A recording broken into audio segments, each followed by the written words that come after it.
let's be frank. How often have you been angry at someone and underneath that anger was something else going on? Someone says something you don't like. Someone disappoints you. Your partner does something that gets under your skin. Your colleague irritates you. Or even your boss makes another decision you hate. Your family pushes one of your buttons. And suddenly, they became the reason your entire day feels terrible. But here's the question I want you to sit with, which is very important. Are you really angry? Who are you really angry with? Because sometimes the person standing in front of you is not the person who created the frustration you're carrying. I don't know if you agree with me. Because sometimes the anger is from a place deep down within. Sometimes they are simply the person who gave your frustration somewhere to go. Think about your job. You wake up every morning knowing you don't want to go, but you spend hours complaining about your manager, like which is which. You count down the hours until you leave. You get home exhausted, literally.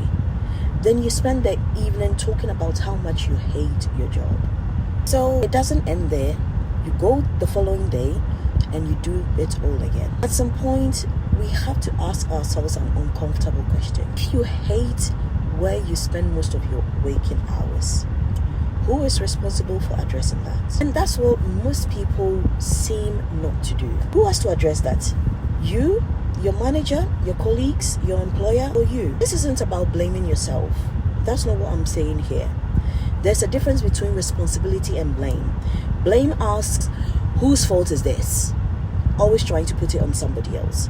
But responsibility asks, what is within my control now? What can I literally control now? Those are two completely different questions. You might not even have chosen every circumstance in your life. You might have responsibilities that make certain choices harder, like paying the bills and living everyday lives. You might even feel financially trapped. You might have spent years building a career you no longer want. And they are all reasonable things, you know. You might have convinced yourself that changing direction is too risky. All of that deserves compassion.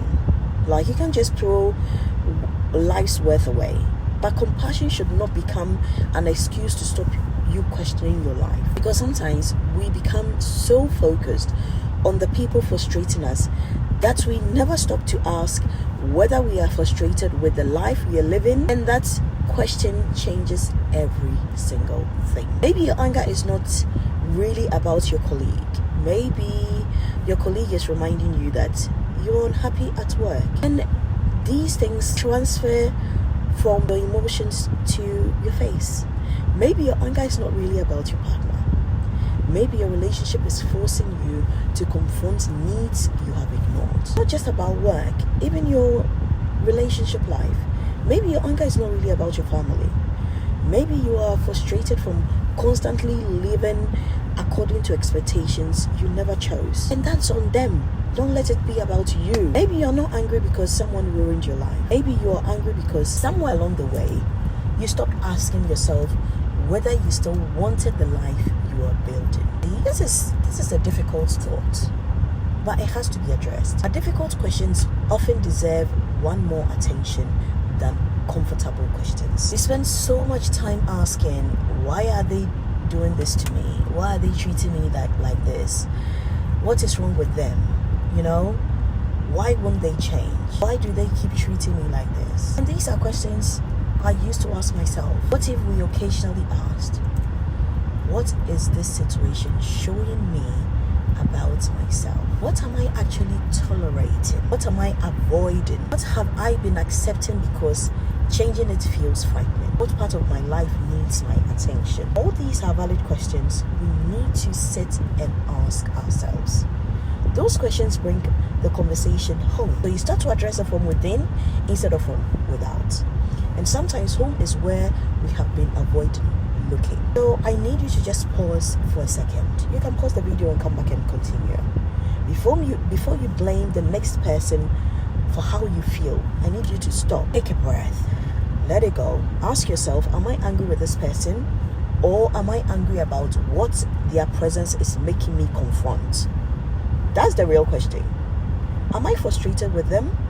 Or am I frustrated with the situation I keep choosing to remain in? No part of this situation is outside my control. Things are going to happen in life that will be outside your control, which is fine. But what can you do within your control? And what part belongs to you? You do not need to have all the answers, but you owe yourself the honesty of asking better questions. This is your girl Lady J, and this is Lady J Speaks. The questions you avoid and sit here. I'll see you in the next one. And let me know in the comments, what are some of the questions you have been avoiding asking yourself?